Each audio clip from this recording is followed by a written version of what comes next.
اعوذ باللہ من الشیطان الرجیم بسم اللہ الرحمن الرحیم۔ السلام علیکم دوستو، نبی پاک صلی اللہ علیہ وآلہ وسلم کا ارشاد پاک ہے، ہر ایک نبی جو مجھ سے پہلے کسی امت پر بھیجا گیا ہے اس کے آس پاس اس کے اواری اور اصحاب ہوتے تھے جو اس کے طریق پر چلتے اور اس کے حکموں کو مانتے تھے۔ پھر انہیں میں سے کچھ لوگ ایسے ہوئے کہ جو کہتے تھے وہ کرتے نہ تھے اور جو کرتے تھے وہ کہتے نہ تھے۔ اگر ایسی حالت میں میری امت کو پیش آئے تو جو شخص ایسے لوگوں کو عاد سے منع کرے گا وہ مومن ہوگا، جو شخص زبان سے منع کرے گا وہ مومن ہوگا، اور جو شخص دل سے ان کو برا جانے وہ بھی مومن ہوگا، مگر جو یہ بھی نہ کرے گا اس کے دل میں رائی کے دانے کے برابر بھی ایمان نہ ہوگا۔ نبی پاک صلی اللہ علیہ وآلہ وسلم کا ارشاد پاک ہے،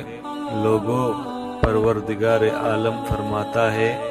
کہ تم لوگوں کو اچھی باتوں کی ہدایت کرو اور بری باتوں سے باز رکھو،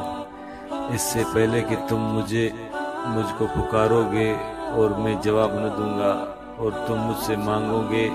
اور میں اپنا ہاتھ روک لوں گا، اور تم مجھ سے معافی کی درخواست کرو گے اور میں معاف نہیں کروں گا۔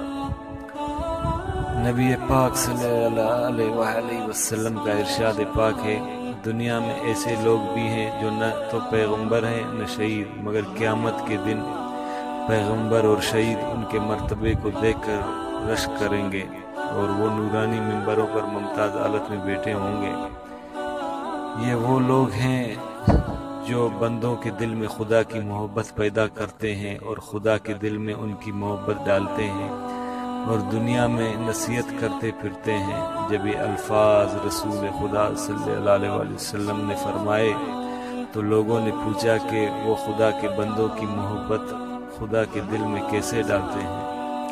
جناب سرور کائنات نے فرمایا کہ وہ لوگ ان کی باتوں سے منع کرتے ہیں جن کو خدا پسند نہیں کرتا، پھر جب لوگ ان کا کہنا مان لیتے ہیں اور ان کے کہنے پر عمل کرتے ہیں تو خدا ان سے محبت کرتا ہے۔ اور جو بھائی ہمارے چینل پر نئے ہیں ان بھائیوں سے دل سے گزارش ہے کہ ہمارے چینل کو سبسکرائب کر کے ساتھ میں بیل کی علامت کو بھی دبائیں تاکہ ہمارے ہر آنے والی ویڈیو آپ تک بر وقت پہنچ سکے۔ وآخر دعوانا ان الحمدللہ رب العالمین۔